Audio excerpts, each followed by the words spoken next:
everything that we're saying now is probably going to be live. Hello, everyone. Hi, everyone. Welcome. Here we are. It's us. We're back. Nice to see you all again. Crazy shit is going down, and it's not to do with coronavirus. We've got other stuff to talk about this week as Delia rips the Vape exhale. Yes, shocking news about Vape Critic. I saw this on Reddit yesterday that he is kind of, it seems like he's kind of retiring from vape criticism, which is a shock to me because he's been doing this as long as I have. He was around when I started. We started at roughly the same time. And I just kind of thought he'd always be there. I'm sure a lot of other people did. If you want to join us in our Zoom room and talk about this, and you're watching us on YouTube, you can do. The link is in the chat on YouTube. And we're just going to talk about this because there's a lot of things to pick apart. He did a half-hour video, Vape Critic, which he posted on YouTube yesterday, going through a number of things that have been on his mind, the reason why he hasn't done any new videos for quite some time.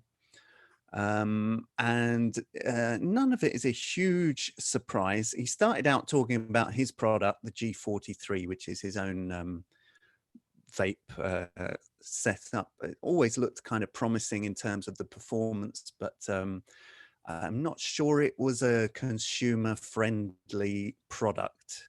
What do you guys think about the G43? D, you've seen this? I mean, I really wanted to try it. Yes, from same like here. From like a purchasing perspective, I just would find it really difficult to stock it because it's kind of like it just seemed too homemade, and it had like, it didn't look like there was anything holding the glass beads in, and a few things like that. And it's like, you know, that's fine if you're a connoisseur sitting at home with your unit. You know, people will have all manner of complicated, you know, convoluted setup, but when it's like for selling to any user that might just come to our website asking for a great vape, and there's lots of other people going, oh, try the G43, it's just not necessarily something that every user's going to get on with. It's just, yeah, it's hard for us to really talk about it because none of us have tried it. We don't know. Yeah, no. But it had great reviews from the people who had it, and it was very much a sort of vape geek device. You know, people who are really into owning, you know, the newest vapes were really into it. A few people recommended it to us and were like, well, you should try and get this. And I actually tried to reach out to Bud anyway. I mean, we've emailed back and forth a few times over the years and never actually met him in person. You always seemed like a really, really nice guy, very, very generous and friendly. And you know, we talked at one point about doing some business together and that kind of stuff. So, you know, I don't have a bad word to say about the guy. That's the first thing that he brought up, was the fact that basically he's not able to kind of continue with that product. He's got a handful of units left, and I think he's going to sell those out, and that'll kind of be the end of it. The big sort of bomb that he dropped, the next subject that he moved on to, was about ghost vapes. And we kind of mentioned this, I think, either in our stream last week or in one of our Instagram chats. Obviously, ghost vapes have gone out of business. Happened quite recently in the last couple of weeks or so, or last month. I don't know. Time is melting in this quarantine situation. So sometime during quarantine, ghost vapes went out of business. There wasn't an awful lot of warning about that, unless you were kind of reading between the lines. I got the impression things weren't going well at Ghost Vapes when they started telling us that they weren't going to manufacture any more replacement batteries. Oh yeah, that was a big clue. Yeah, that was the first big clue. And I think I told the whole office that when that happened, and I think everybody had the same reaction and said, okay, they probably won't be around for much longer, because I think the decision was based on they couldn't afford to manufacture the batteries anymore, which is that's a bad sign, basically.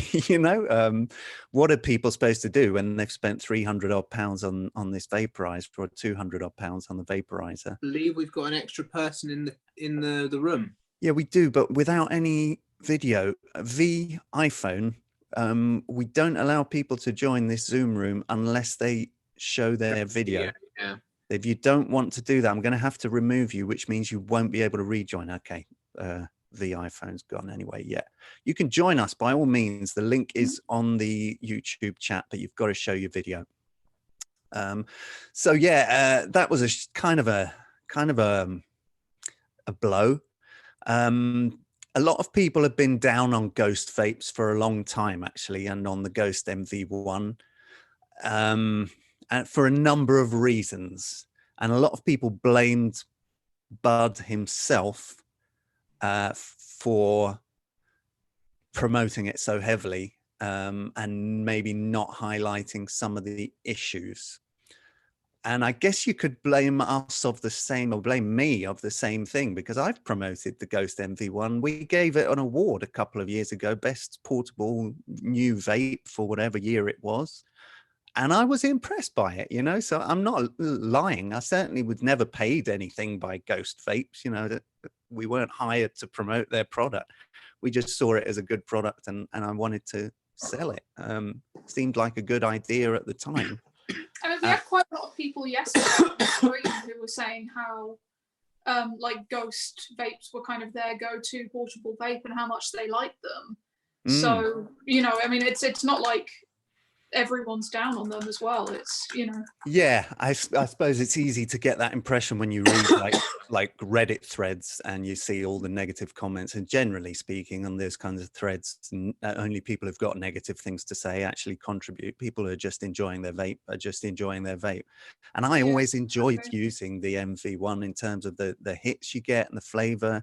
The one thing I always found, and I always said it, was that it's a little bit complicated to use, compared to a lot of other portable vapes. But some people like that. Some people like that, extreme. Yeah, some people like to have a bit of a ritual. Exactly, yeah. And, the idea behind it of a really high-tech convection portable is still a sound idea, I think. And I think it's a shame that they couldn't keep going, because like a few people have said, an MV2 probably would have been awesome, Yeah, But unfortunately, hey, Paul, thanks for joining us. Nice to see you there. How are you doing? I'm going to unmute you for a second. How are you doing, Paul? I'm doing awesome. Thank you so much, guys. Hello. Great to see you. Whereabouts are you? St. Louis, Missouri in the U.S. Nice. Oh, hey. Hey. Welcome. Really nice to see you. We're just talking about the whole Vape Critic kind of declaring that he's out of the game, or at least giving that impression anyway. So we're just kind of going through everything he said in his video at the moment. Cool. So yeah, the whole Ghost thing, I think a few people in the sort of Reddit thread that I read were like, he's I don't know. I'll see if I can read some of these comments, because I don't want to just paraphrase, but yeah, a few people. Basically, what he said is that Ghosts declared bankruptcy, owing him a bunch of money. And he also suggested that a similar situation may have happened with Candy Pens.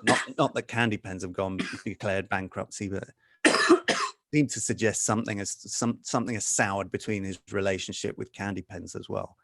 So that kind of has had an impact on his income. And at the same time, the big sort of bombshell is that he doesn't like weed anymore. He basically doesn't want to vape anymore, which is pretty hard to be a vape reviewer if you don't want to vape anymore, and a bit of a shock, not something I expected to hear from the Vape Critic. But to be honest, I've been there, I don't know if you guys have. There are times when I don't want to vape for a day, a couple of weeks even. I'll take weeks off sometimes if I don't feel like it. I don't know about you guys. I mean, I don't. I rarely take weeks off because I use it sort of therapeutically because I have quite bad restless leg syndrome. So, but there are times where I actually would like to, and I wish I had another method for relieving my restless leg syndrome, but I don't.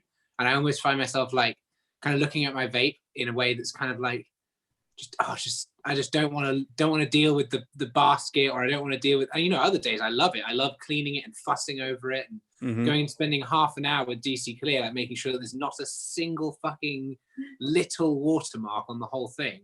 But then there's some days where even just the idea of stirring this, I'm just like, oh, fuck it. And I just like dump a bunch in, dump it out without ever stirring it. So it's half completed, and just put more in, just functional to try and get through it. But that's honestly why I vape at this temperature. Because it's like, I've done it for such a long time that I'm kind of like, and because I'm so close to them in the physical sense, like it doesn't it has like the interest for me. Like I'm really interested in the way that they work and like introducing people to them and all of these other facets about it. But like in terms of like it being as exciting as it is for like a consumer or just a person that like really enjoys them or has loads of them, or even for reviewers maybe, it's quite different for me. Like if you've never lifted like a whole box of Storms, I don't know, you don't have the same relationship with the Storm, if you know what I mean. Yeah. Like you look at it in a completely different way when you've held whole pallets of or you've moved a whole pallet of an item. It just is a different thing, and it's really hard to explain. I think Vape Critic has that same thing where, like, you know, all the people that you're in touch with are seeing this thing in a way that's like very different to how we see it. But it's like this constant engagement, and it's like, I don't know, sometimes you get lucky, and I mean, there's someone like me who just, and you as well, who are just really are so into it, they can handle it all the time. But I don't think it's to be expected of everyone. So when people are annoyed at Vape Critics, I have seen people like criticizing him, like saying that he's like taken from this community and now he's just going to piss off and go and do something else. And it's just sort of like, no, that's not how life works. If someone, he's not bound to us because we liked his reviews and we bought something. Nice fucking Templar. Yeah, like people change, you know. If George wants to go and become a professional banjo player, like he can do that shit. Like it doesn't matter. Like, George doesn't want to be the vape. He wants to be Banjo Fiend tomorrow. We have to respect Banjo Fiend. Everyone respect Banjo Fiend. Stop giving away my career plans on live streams. The next live stream. I am not ready to announce the diddling ding ding ding ding. A Zoom channel opens with me. Diddling ding ding ding ding. I am not ready to announce the pivot to banjo theme at this point. 18 naked cowboys wanted to be fucked. Cowboys in the showers at Ram Ranch on their knees wanting to suck cowboy cocks. Ram Ranch really rocks.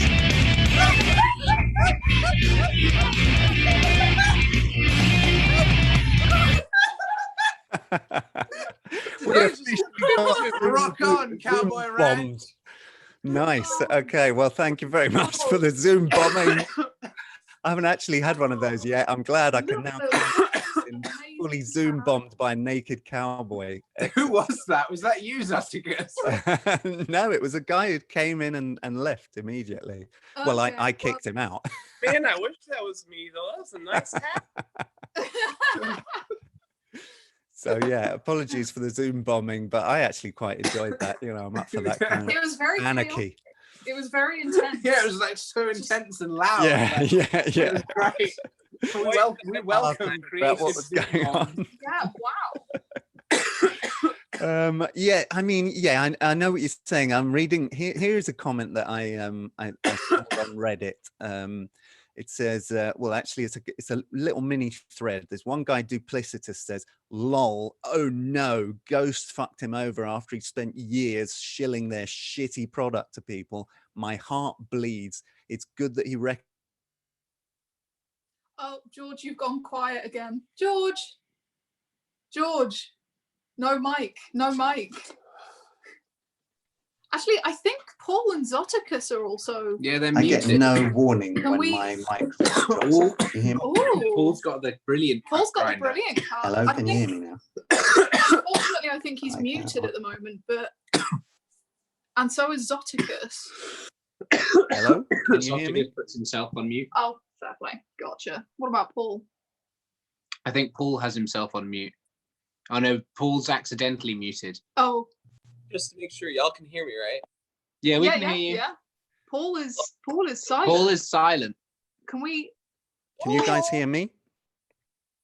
Yeah, Yeah, we we hear can you. hear George. We can You hear can? you now, but we can't Great. hear Now, Paul. yeah, Paul has to be like a sort of. Paul, I think I've muted Silent. Paul. Oh, I've there we unmuted go. you now. Oh, How you doing, Paul? oh, Yeah. This Hey, is my Paul. brilliant cut I was telling y'all about yesterday. yeah. Oh, Oh, yeah, nice. cool. It looks really good. It's all magnetic, and then the Dynavap sits right on top of the magnet. Nice. Yeah, we get asked about these a Oh. lot, George. A lot of people ask about a lot the. of people are asking about the brilliant cut. It kind of seems like something that we can't really stock because they seem made to order, but there's a lot of buzz around them. People seem to really, really like them. Yeah, I certainly heard a lot about them. It's I'd love to just kind of try one out and put it side to Yeah. side with the Santa Cruz shredder because I've always loved the shredders. And It's like butter. It's like butter. You put a nug in there, and it just there's no. nice. It's just like butter. The capper. I think of Barbara Streisand whenever I'm like butter. Have you ever tried a Santa Cruz shredder, Paul? Never. When my last shredder was just. Привези меня место! Я сказал, довези меня до места! Тварь! Довези меня! Excuse me, more Zoom bombings. That's okay. That was fun. Maybe we need to use the waiting room feature. Yeah, I think that might be a good idea. I like this Yeah. time it was Russian Zoom bombing. Yeah. I've enabled the waiting room, so No, there we go. no. The capper from Brilliant Cut. Say again? Did you order the decapper? I'm not sure what that is. What is the decapper? So the decapper is for the Dynavaps. Pretty much when you got a hot cap, there's a magnet and there's this little dent in it that you can actually just like put in your cap and plop it out. Well, the bottom piece has a magnet. Is that what Yes, you're talking about? yeah, that's great for like the stand, but there's like a little dent in the decapper where you could actually just like plop your cap out while it's hot. Oh, I'll have to That's look cool. into that. Yeah, I'll have to I've look into that. one of my next investments when I actually buy my Brilliant Cut is the decapper because yeah, it's a decapper, it's got the magnet, and it's got two little sticks on the side, so it works as a debowler as well. Nice. Yeah, this one, like I said, it's just you just put a bud in it and you just squish it just like that, and then it just starts turning. You picked such a lovely color too. I love that red. That I've been eyeballing their website. I love the color too, and the cool thing is you could do all three different colors. But I just went with the red. I just thought it was cool. No, trust me, I love red. I got me a cheap red grinder over here. That's why I'm gonna finally get my big boy grinder, my adult later. That's what I was saying earlier. This used to be my old grinder, but this is just a cheap $5 one from the smoke shop. And I saw a bunch of reviews on the Santa Cruz shredder. And then I saw and I just went with this. Yeah. But you know what? I'm real happy with it. I'm real happy with it. I hear people compare the Brilliant Cut with the Santa Cruz, like I know 420 Vape Zone does. Yeah. Oh yeah. Okay. What does he say? Which is better? Harry Sports as an Roy. people. I I'm think married. the video No, he said I'm the same. You're serious because I want to be Larry Sports. I am the only Larry Sports. Yeah, I'd love to I'm not gonna let her, that's fine. try the two. I'll have to reach out to those guys again and see if I can get some sort of something going there. See if at least we can get one to try out or you know, potentially even stock it at some point. But yeah, it looks great. Looks like a great grinder. But yeah, back to back to some of the shit that Vape Critic is getting in this Reddit thread after they posted his video up there in the Vaporents subreddit. This one guy, Duplicitous, says, "Lol, oh no, Ghost fucked him over after he spent years shilling their shitty product to people. My heart bleeds. It's good that he recognizes that fucking people over for money has ruined his credibility at least." And that is so harsh, I think, because I honestly don't think he was fucking people over for money. I don't think he would have got very much money, if any, for promoting that Ghost MV1. I think what's highly likely is that they were paying him in Ghost MV1 units, which are now not worth very much anymore because you can't get any spares or batteries or anything like that. So he's kind of been stuck. I mean, that's a total guess, but just based on experience, I'd say that's much more likely. I don't think he was being paid per video or whatever people expect is going on here. You know, I think that's just totally crazy. Yeah, I mean, also I kind of fail to see, like, just by how recommending the MV1 is him like fucking people over for money, because, you know, people can make their own decisions and decide what they want to do.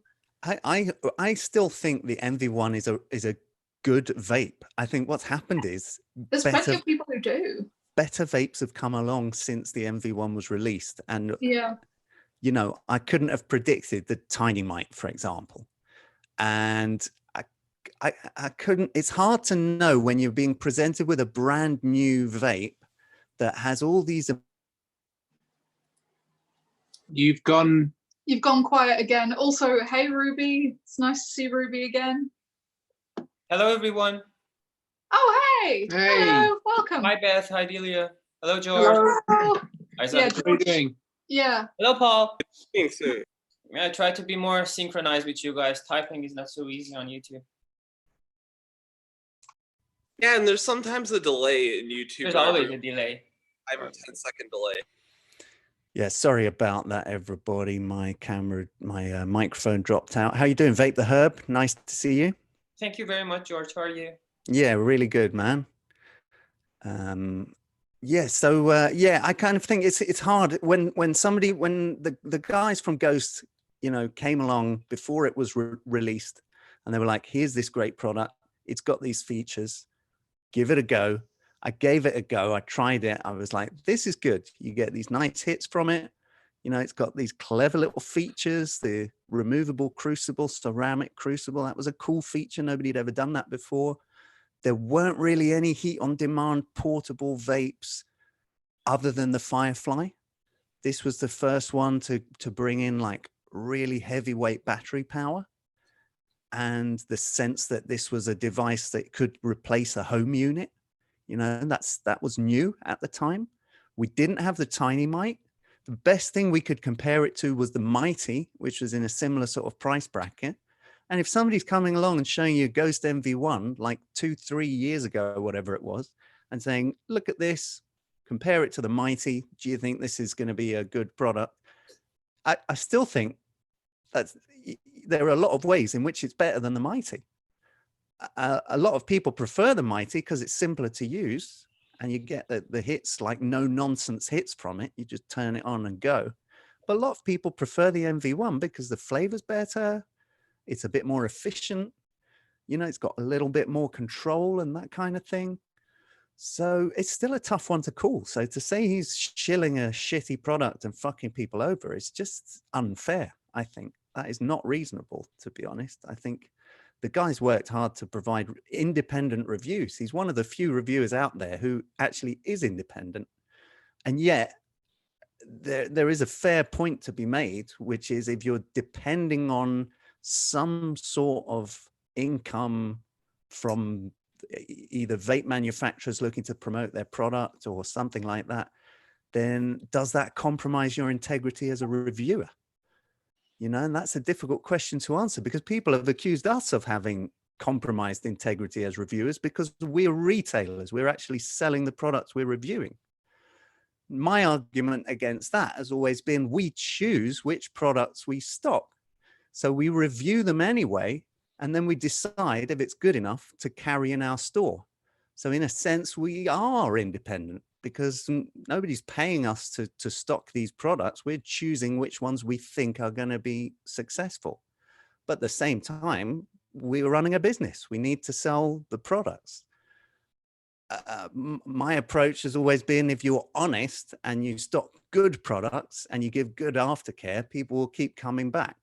So that's the way I handle this whole situation. But it is a little bit of a careful sort of tightrope walk to walk.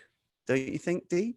Yeah, I mean, it's not like we don't get approached by people that have these offers of these, like, you know, we could have accepted 1,000,001 offers for these like cheap lowest common denominator vapes that just fly out the door because they've got like a wrapper attached to them. They've got just big names. They've got branding slaps all over the place. They've got heavy marketing, but we've always opted for going for just, like, if you look at our roster, it's a lot of, some people didn't actually sell very many vaporizers until, you know, people like us started looking at them, like other independents like us. And, you know, that there are loads of other small companies that have helped out other small companies. But then I feel like when things go wrong for these small companies, we're held to this sort of a same accountability that these massive companies that are often, you know, they are sometimes owned by companies that can afford to put out an amount of advertising that we couldn't ever even conceptualize, like being in places that just this kind of advertising and product wasn't before. We don't really have access to that. All of our stuff is, you know, word of mouth and like just being trusted essentially, and like being trustworthy. And we just try and do our best really. And we kind of have to go on the word of what we perceive to at the time generally to be people that are like us, trying to do similar things to us. Yeah, and we, you know, we do. It's a hard and fast rule. We will not stock a product until we've tried it and kind of approved it. It's got to be tried and tested by us. We get a unit in the vape bunker, and I'll try it, and then Dee will try it, and then, you know, Dylan will try it, and you know, it'll work its way through the ranks, and then we kind of all get together and say what we think about it, and you know, that's the way we figure it out. But it's yeah, it is a tough one. I mean, I feel like that there's a bit of a thing going on here, which is, you know, there are people who are kind of grassroots, like inventors, who are coming up with designs and manufacturing products themselves, often by themselves and maybe with 1-2 other helpers, you know. For example, Rasta Buddha Tao and the Splinter and the Milana, or Tiny Mike, you know, with their vape. And these are kind of super small time companies that don't have a lot of money to spend on marketing or anything like that, but they've got great products, and that kind of gets out there and the word gets spread in that way. And then you've got companies that approach it in a much more corporate startup way, and they go out and get a load of investment from various sources. You know, sometimes it'll be just like friends and family, but a lot of the time it'll be investment groups and like venture capitalists and that kind of thing. And they build into their business model a bunch of money spent on advertising. And you know, they're two different approaches, and that, you know, both can work. If you've got a great product, both can be really good. You know, that there is a strong argument for doing that venture capitalist thing, because it gets the word out about your product straight away. Hopefully you'll sell hundreds and hundreds of them, and then, you know, you can build on that and build a better, newer, greater product. I kind of think that's what Ghost Vapes were hoping to do, but they came into the market at a time when there was so much competition from other products. And while they sold a lot of vapes, they maybe, well, clearly didn't sell enough to keep it going, you know? So that's tough. And people are always going to lose out because people have spent money on this product. And now, you know, you're not going to be able to get spares for it. But at the same time, how fast is this vape technology world moving? And how many of us are using the same vape that we were using like 3-4 years ago? You know, it's not that common in this day and age. I mean, what's your oldest vape, Zoticus, that you've got in service today that you're still using? My Dynavap. Right. So it's not that old, really. When did you buy that? I got it Black Friday last year. Yeah. Okay. There you go. So yeah, that's a year old. They're like mobile phones. What about you, Paul? Oh, sorry, I've muted you. Unmute That's you. okay. Yeah. Sorry, Paul. Sorry, That's Paul. okay. I got my Dynavap as well. I got it about 3 years ago, also Okay. 420. The one I got before this is the Fireflight. That's the little box with the glass top. Oh, Yes. Magic Battery Flight. goes in on the side. No, Magic Flight launch box. Magic Flight. That's it. Yeah, Thank you. little wooden box. Yeah. Yeah, and Yeah. that lasted me maybe a month, and the battery started dying, so I just gave up on it. And Yeah. then I switched over to this. And now I Yeah. got the Mighty. I just got the Mighty last week.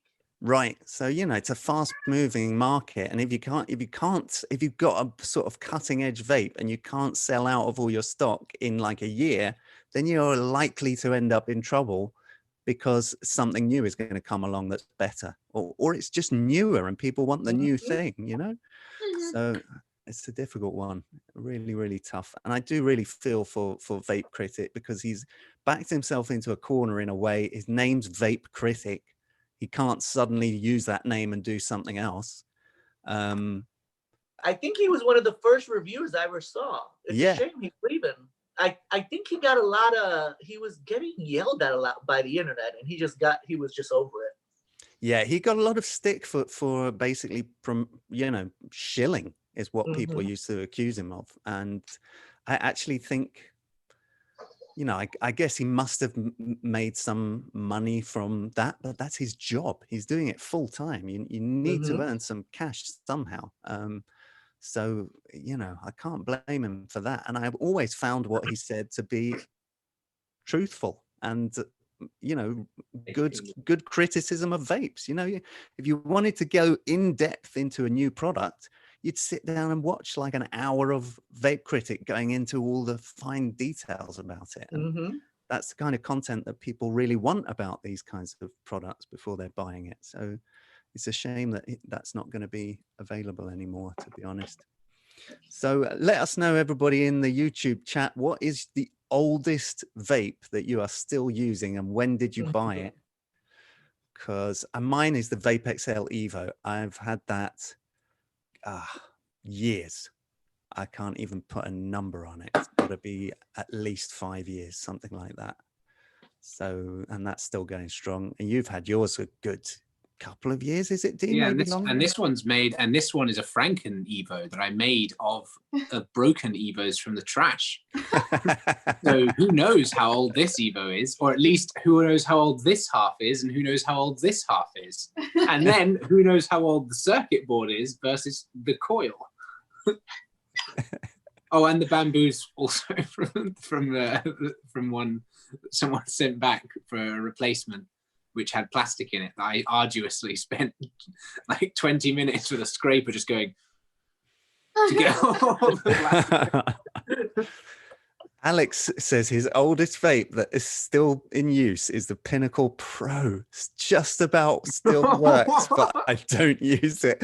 Yeah, that is old school. That's impressive. That still works. We found a box of old Pinnacle Pros like about a year ago, and some of them still work bizarrely, and those are seriously old. Coffee Plus says Shadow M from you guys, January 2019. Crafty that I got in 2015, says the Greens one. That's going good for a Crafty. Yeah. Excellent. Dougaloo says I've had a Mighty for about 5 or 6 years. Wow, yeah, those Storts vapes, they do last. Although the Crafty, when that launched, that was a hugely faulty vape on the whole. The very first sort of year or so of the Crafty, we had so many of them returned. Oh, wow. Amazing, you know, and it really backs up Storts and their customer service and you know, their commitment to the customers, at least at that time anyway, that they sorted all of that stuff out, and now it's still recognized as a great vape. So yeah, 2015 is There it going. is. Yeah. You should crochet. Thought I lost it. Bring back lava. You got the Mighty there, nice and shiny with a nice Mighty stand underneath, brand new, excellent stuff. I love this thing, but it takes a lot more stuff that I'm used to using every night. So Right. I'm using the capsules. Yeah, that's what I was going to say. The capsules are the way to go, definitely.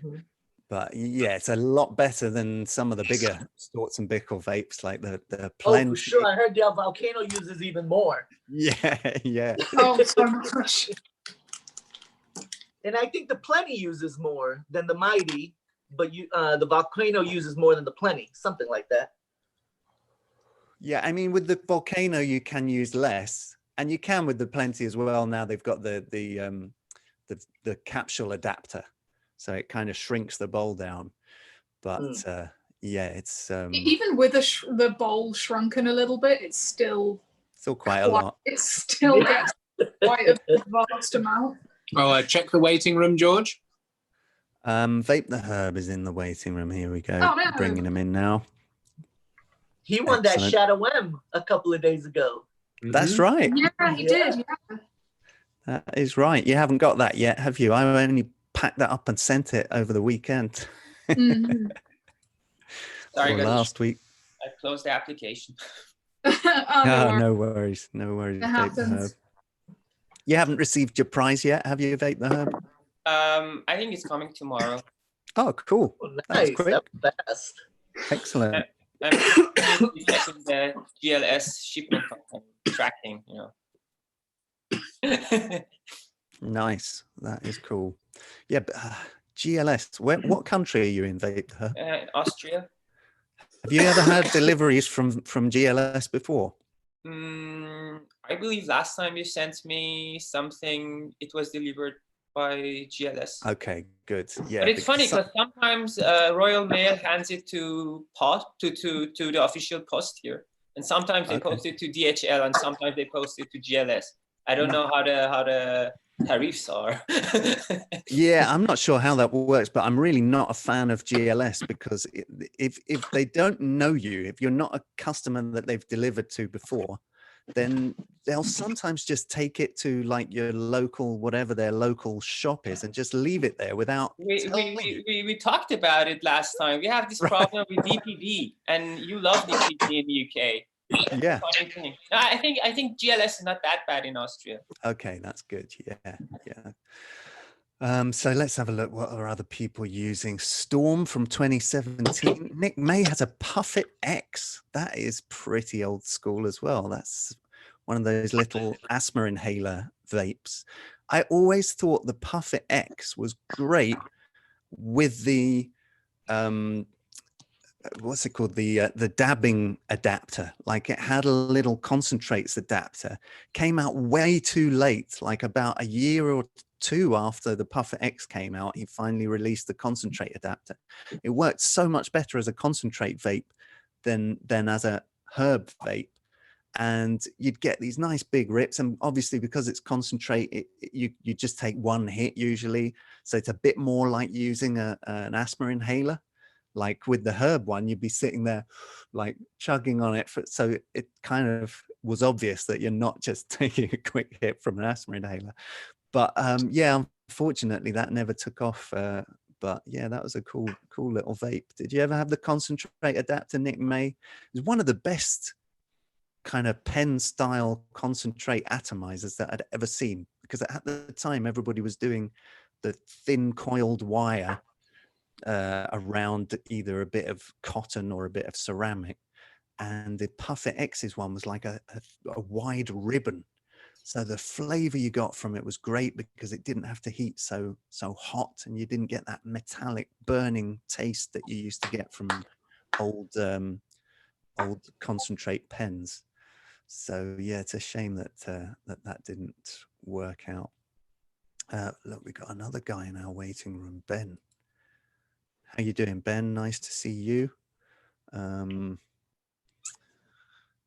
Hey, Ben, welcome. Hi, Ben. So Laurent from Belgium has a Crafty, Mighty, and Volcano since 4 years. Wow.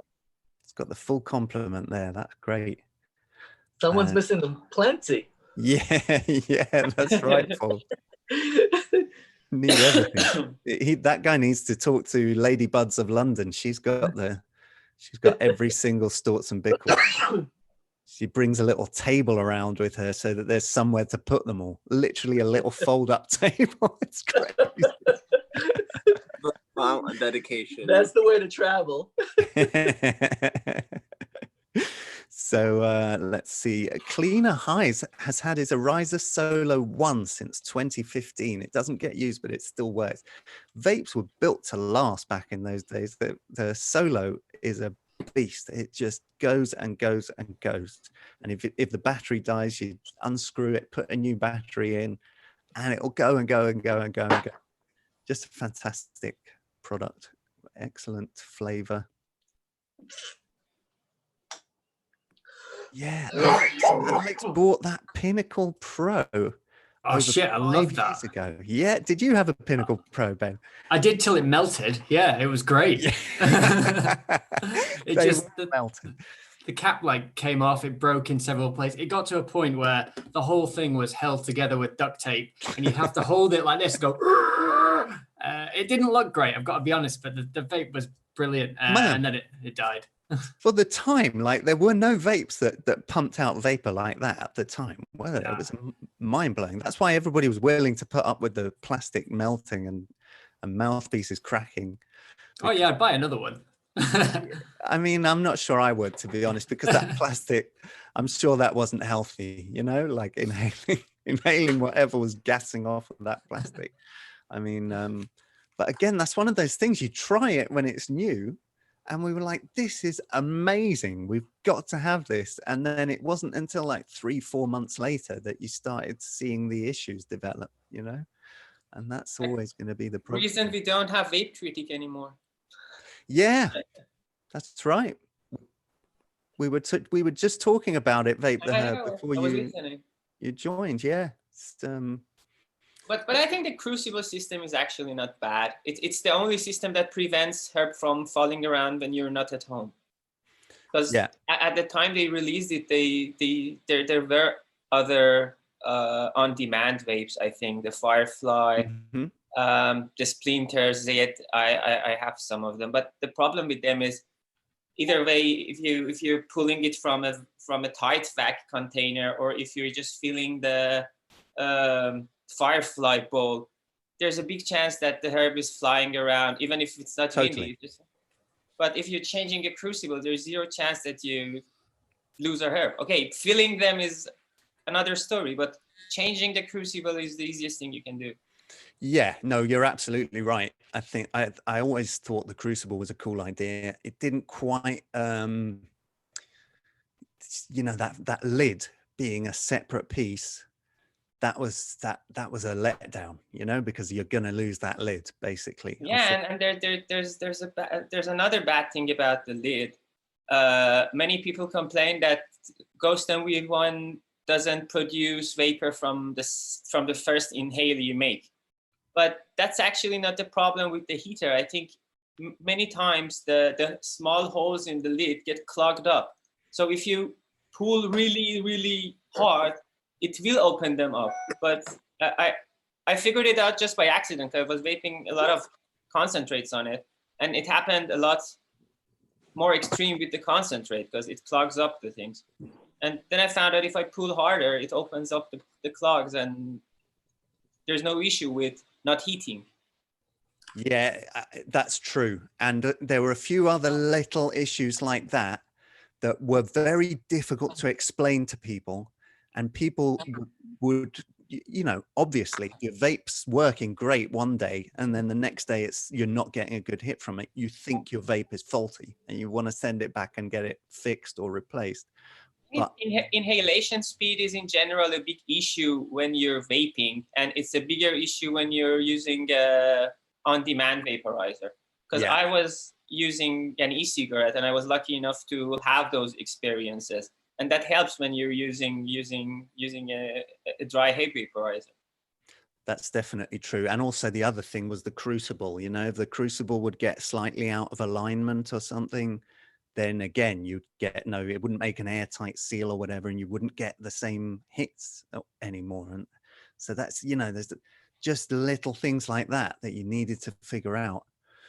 Rich Vapor is asking what's going on with the Vape Critic. We posted this half-hour video, Rich, going through a number of issues that he'd had, starting with his own vape, the G43, and how he's not able to kind of keep going with that. He's going to sell out his entire stock. Second thing on the agenda was Ghost Vapes. He said they fucked him over and they declared bankruptcy, owing him a load of money. And third thing that he said was that he doesn't like weed anymore, essentially, and he doesn't feel like doing vape videos anymore, and he's not sure what's going on with that. The fourth thing that he said was about his website, that he hasn't got the energy to run it by himself. If he's not got any income coming in from vape videos or his vaporizer, he can't afford to pay for it to run and pay for moderators. And so he's not sure what's going to go on with that anymore, basically. So yeah, it's a bit of a depressing litany of news from the Vape Critic. And I just, you know, I wish the very best for the guy. I really hope he figures shit out so that he can come back and do vape videos for us, basically. But if he decides that's not what he wants to do, I'm okay with that. He's a great content creator. I've got no doubt he'll figure out some other way to use his talents. He's built a brand from nothing and got thousands of followers. So I'm sure he can do it again. You know, he's a clever guy, clearly, and a good presenter and a good YouTuber. So, you know, fingers crossed. I just hope that he can figure shit out. I guess it's a trying time for a lot of people, and with a bunch of things going wrong one after the other like that, it's going to make you feel a bit like packing everything in. So I'm hoping that's all it is, and that he figures stuff out. What do you guys think? What do you think, Vape the Herb, about Vape Critic? I think he did a great job in giving enough information to people to a point they could really trust him when they were buying the vape. But okay, it was part of the marketing. I think he sold the Ghost MV1 as the best vaporizer out there. I can remember his review and the way he was exhaling the vape from the MV1, and he was, even his shadow, his silhouette in that video was enjoying it, you know, the way he moved his body. And yeah, okay, I don't blame him. We do many things for money, and he didn't do the worst thing for money. He was advertising a company, and the company was doing good quality vapor production tools. So he wasn't doing anything bad, but the company wasn't successful. Like, to me, a piece that is more expensive than $200 shouldn't look so complicated. It looks simpler. Yeah, but you know, I mean, it's hard sometimes when you're designing a product to know what the general feeling of the person buying it is going to be at the time it comes out, because it could be like a year or more later, and by that time fashions kind of change. And you know, I mean, it wasn't. They might have put the heater here to move it farther away from your hands, but anyway, when you're holding it like this, the hard part is touching your fingers. So yeah, they have made it more solid, or maybe thicker, but it didn't have to be like this. And this is not the most stable form they could create. There's so many things now looking back that seem obvious to me about the MV1. Like, it shouldn't have its own proprietary battery. That just seems so obvious to me now with hindsight.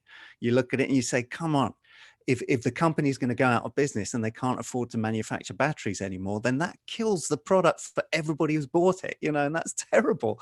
Like, now I've learned from this situation that if I'm going to continue to sort of manufacture vaporizers, and they're going to have swappable batteries, they're going to be readily available batteries. You know, that's just a a good little piece of information that we've learned. But I don't know if it was that obvious back then, you know. I'm not sure if we're treating this with the benefit of hindsight a bit too much. I would always love to have swappable 18650 batteries in my mods, but okay, some companies claim that we are producing medical grade tools, and no one can swear that they will never get a fake battery, or one might not even know how to install a battery right in a okay, they all have some sort of circuits where they prevent explosions, but if they label it as medical vaporizer, they have to maintain how a battery gets into it, maybe. It's a big problem that you raise, actually, the issue of these batteries. But they made everything harder with this swappable battery, you know. Yeah, but there is no battery to be swapped. I mean, when I saw it, I actually thought this is a cool battery because it's got the charging socket right on the battery. You can literally just plug the battery itself into micro USB and charge it straight from the mains if you want to. So if you've got more than one battery, you can plug them all in, have them all charging at the same time, which I actually thought was a great idea. But, you know, in practice, I never used that feature. That was never something I used. I put the battery in the fast charger and plugged that into the wall, because otherwise it takes 9 hours or something to charge the battery. So, you know, it's all these things that you figure out. But actually, really enjoyable vaping concentrates with the MV1. But yeah, but the problem is when you use it with concentrate, you almost grill your hand on this surface because it's getting so hot. Yeah, absolutely. But you get like 7 or 8 inhalations from a tiny concentrate. Yeah, the flavor is out of this world. So yeah, it's very impressive. But yeah, you know, the other issue with like 18650 batteries aren't without their problems either, because people always carry those batteries around without any protection, and you get dents in the wrapper, rips in the wrapper, which can then cause explosions, fires, all kinds of issues. So, you know, that's another issue too. See, they probably thought this will be safer. You know, if we make our own battery, we won't have to deal with any of that problem. But, you know, I never carried batteries in my pocket because from the beginning, I knew people who were using these mechanical e-cigarette mods and they exploded in their pocket. Exactly. Yeah, exactly. Yeah. I was like, why should I do it? Don't want Samsung,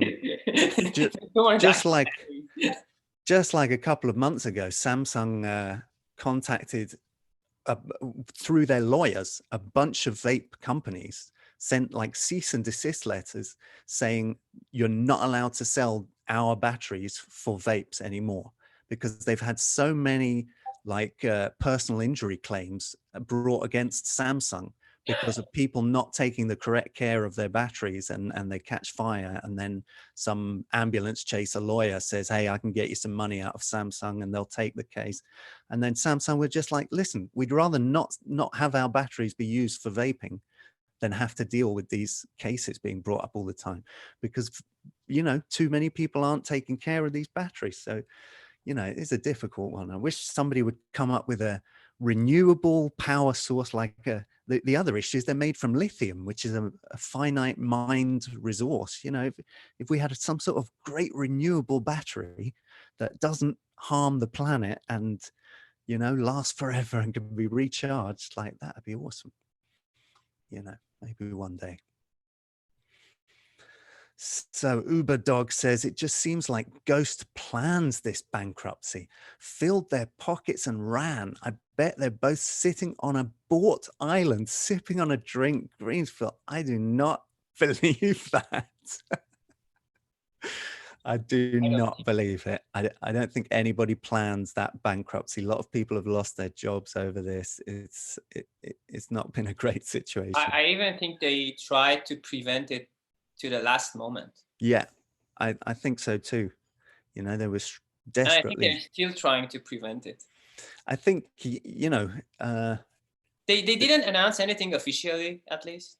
They were on the edge of a cliff, and then coronavirus hit, and I think that's just totally shut everything down. Now suddenly shipping stuff costs like up to 3 times more, and your currency is worth however many % less.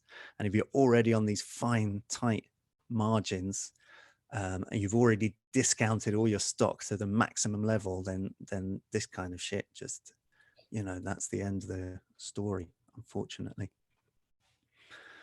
18650s were never meant to be used by the end consumer, says Uberdog. They were meant to be used by manufacturers only. Yeah, that's exactly the point. I think it's because they are so dangerous if mistreated, you know, and it's actually relatively easy to mistreat them. You just throw them in your bag with some keys and you can cause an explosion. So, you know, the word hasn't, vapors and stuff know you keep them in the vape or in a case. They know that now, but general public might not have heard that news. So yeah, Vern Wright says he saw the prices slowly going down on the Ghost MV1. Yeah, I think they were trying to find a point at which they would sell loads and loads of them. But sometimes it's not about the money. You know, if something comes along that you can hold it in your hand like this, it gives you the same sort of hit, but it's less complicated. And it's about the same price or less. Then people are just going to buy that, and there's no amount of fiddling about that you can do that's going to change that.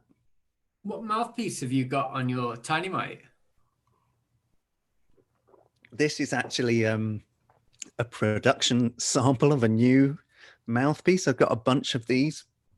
So let me see if I can find the other one. Yeah, here we go. This is a 18mm adapter. It's got the sort of spiky, like exhalator style cooling glass feature. Is it the XLJR or is it for Tiny Mite? Yeah, it's for Tiny Mite, but it's not an available product yet. It's basically some prototypes that I got from Easy Flow Glass of a bunch of different. They totally look the same. Bunch of different types. Yeah, it's more or less identical. It's just a little bit shorter, I think. Yeah, it's shorter. And then there's this one, which is similar but with a nice sort of mouthpiece tip. And there's this one, which is the 3-in-1 water adapter. This is my favorite, actually. It's got the little curved mouthpiece. Oh, I remember that one. Very cool. And there's this one as well. That's quite nice, but it gets pretty hot. You know, you need maybe some extra cooling in this bit somehow to. Or for really, really low temperatures and enjoying the flavor. Yeah, that's true. Yeah, it's straight up and down. And what you can do, although you can't on this one, but I'm going to recommend to them that they thicken the glass, because the cooling units would fit in this. So you could just shove them in there and that would work beautifully. But the glass is a bit too thin, so they kind of fall out. They don't stay in. But yeah, that would work really well. Can go up to 70 watts, I believe. I'm not sure. It's I don't know. I'm asking you, actually. It's just got a 1 to 10 dial. You mentioned once that it's going to 70 watts, I believe, or 80. I don't know. But even at 20 watts, you get really, really good flavor from a vaporizer. I know it from Splinter. I'm sure it's true with Mighty. Delia, do you know the wattage output of the Tiny Mite or anything like that? The wattage output of the Tiny Mite, I guess, would vary based on the actual the integers on the. But the maximum wattage. Oh, I don't know what the maximum wattage is. I think it's also varying, because if you listen to it, like I actually listened to it with a telephone coil, and it's whatever's in there, the circuit repeats so often, because it's constantly regulating, that I imagine it doesn't operate the same as an e-cigarette. You haven't got that audio, have you? No, the audio is actually on my on the phone that I'm using, but it's really funny because I've got these little things that the telephone technicians used to use to listen to find where active phone lines were, and you can use them for music making. And if you just turn the gain up really, really high, this thing sounds like a synthesizer. Here we go. I think George's gonna play it. It's 75 watts. And you know where I read it? Crazy. It's on Tiny Mite's Instagram page on his bios. So what did he say it was, Vape the Herb? 55 watts? 75. 75, okay. 75. Right, okay, cool. Yeah, I mean, it's a really interesting element, you know. I would not advise taking a Tiny Mite apart because it's very, very difficult to keep the heat element in the same configuration. You kind of need a little metal tool that Tiny Mite uses, like a specially cut piece of metal. So don't do it. But if you ever get the chance to kind of have a close look at the element, you can do it by taking out the chamber and looking at it from the top. Maybe I'll do that now. George, believe me, if I get one, I would never intentionally make it damaged. The thing is, what the risk is that it's got this one big screw in the bottom that holds the whole thing together. Okay. And if you happen to have that type of screwdriver, it's really tempting to just open it up and take a look. I know a lot of people who'd be tempted by that, but it's very dangerous actually, because it's held really together. Has to be in position. It's very carefully held together, and if you can break some really fragile bits of the heat element, some tiny thin ceramic posts. Do you remember the old consoles, the Commodore 64? Yeah, I had it. Well, you had to adjust the lens or the head, and it was really up to millimeters. Yeah, definitely, yeah. Right, I'm just going to take this out so I can show you what I mean. It's like a coiled ribbon, almost like if you ever look inside a wind-up toy, and you know it's got that sort of coiled spring of metal ribbon that it, like as you wind it up, it kind of tightens. And that's exactly what the heat element on the Tiny Mite looks like. Like a really carefully wound like metal ribbon. I'm going to just get my torch on so I can shine it in here.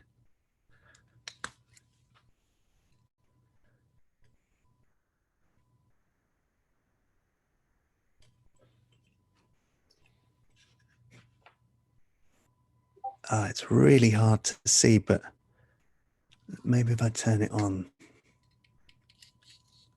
Oh, no, you can't, of course. Oh, yeah, there we go. Okay. I don't know if you can see. It's very hard to see, but there's a spiral of kind of metal ribbon just above that red light. And those, you can see three sort of white posts, one at the top, one on the left, and one on the right, and then one at the bottom. It's actually it's like a crosshairs almost, they're being lit up by that red light. And those are very fine ceramic like posts that feed through little holes in the ribbon and hold it at exactly the right, so it's not too tightly wound or too loose. It holds it at exactly the right sort of position. So that it's around with that screw at the bottom of your. Yeah, you could easily break those. Yeah, definitely. But it means you get that really evenly vaped herb all the way across, because that wire stays in exactly the right position to. Is the heater narrower than the splinter, or is it wider or same size? It's kind of different because the splinter it's narrower, but it's wound in this disc shape, whereas the splinter is like a thicker ribbon, like much thicker. It's almost like a centimeter. Folded ribbon. It's like, I believe, 17 inches or something. Something like that, yeah. And it's like a centimeter wide, and then it's just sort of like zigzagged just beneath the the bowl. So it's a totally different. I kind of assumed it would be very similar to the Splinter when I hit it, because it hits very similarly, but actually it's quite different. But I think the creator has an affection for Splinter as well. I mean, yeah, I think it's definitely, you can see the progression. You know, I think the Milana was almost version 1 of the Tiny Mite. You know, they look so similar. Even the mouthpieces. I love the engineering of the Milana. Yeah. The way they connect the two poles using the guitar pick. It's just a beautiful architecture. Yeah, it's very cool. Yeah. I don't really like the fact that they're not regulated and the battery is the only thing that regulates them. No temperature control also. But many love that. Because I like that there is no temperature control in Splinter. You can use it on TCR mode, but I like the vapor being really alive. It's getting hotter to the point where you cut it off. And that's something that is unique in vaporizing. Yeah, that's true. But I like to close to smoking experience. That's what I like. Yeah, that's true. It's very similar to the Magic Flight, actually, because, you know, there's no temperature control on that. You're just, if you hit it fast, you'll get a lighter vape. If you take a slow draw, you'll get a really thick, cloudy hit. The heater is a copy of the iHeat heater, says Uber Dog. What's the iHeat? I'm not aware of that. And Donna Moniz says, what are your opinions, everyone? The Tiny Mite or P80? What's the P80? Does anybody know here in the room? From Terra, it's that mod thing, I think. It's the mod with the like wooden box around it with the really... Oh, yeah. Okay. Yeah. I know the one. Yeah. I've tried it. I liked it, but I think it's been a while, but I think I prefer the Tiny Mite personally. Anybody else tried both? Company producing a butane vape as well. It looks the same as T80, but it's powered by a torch. Or am I mixing things up now? That's interesting. I'm not sure. I'm going to look that up now.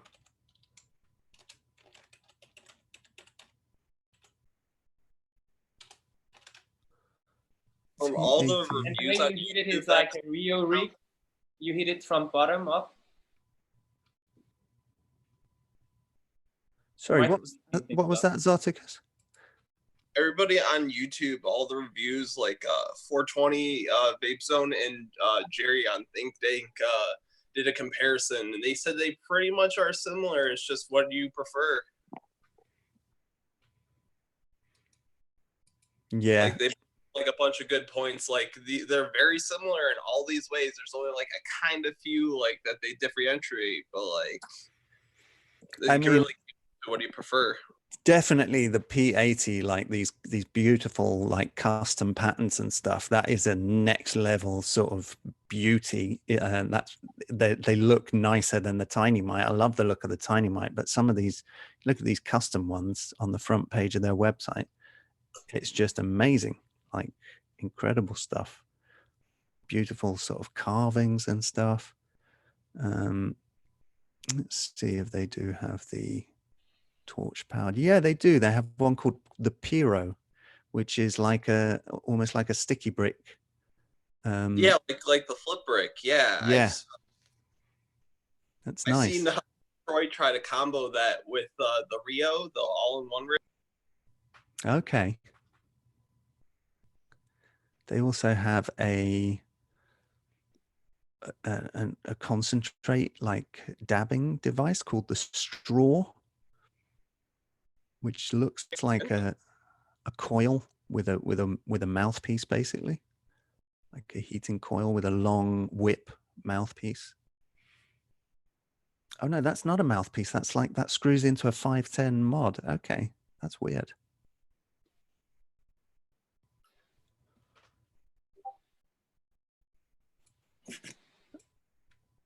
Well, yeah, I mean, I haven't tried any of those things, so I can't say how they work, but I love the look of them.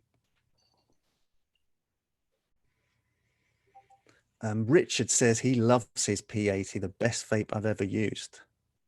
So that's good. Sensory Leaf says, Troy and Jerry said the Tiny Mite and P80 are very close. Yeah. Terpene Time says, I've got a P80 and it definitely qualifies as a top tier vape. Don't have a Tiny Mite, but I think they're pretty comparable. They are also around the exact same price. Really? Okay. Interesting. For I don't know for you guys over there, but I know in the States they're exactly like this, if not maybe like $10 more.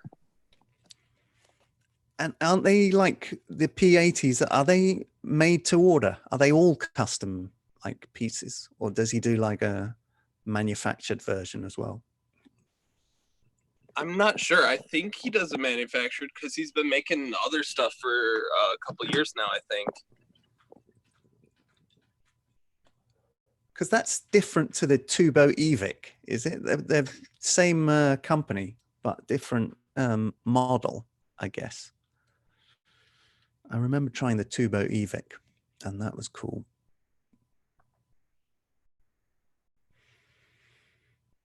Guys, I have to get ready to work at home. What the hell happened to Vape Critics, says Napoleon in Rags.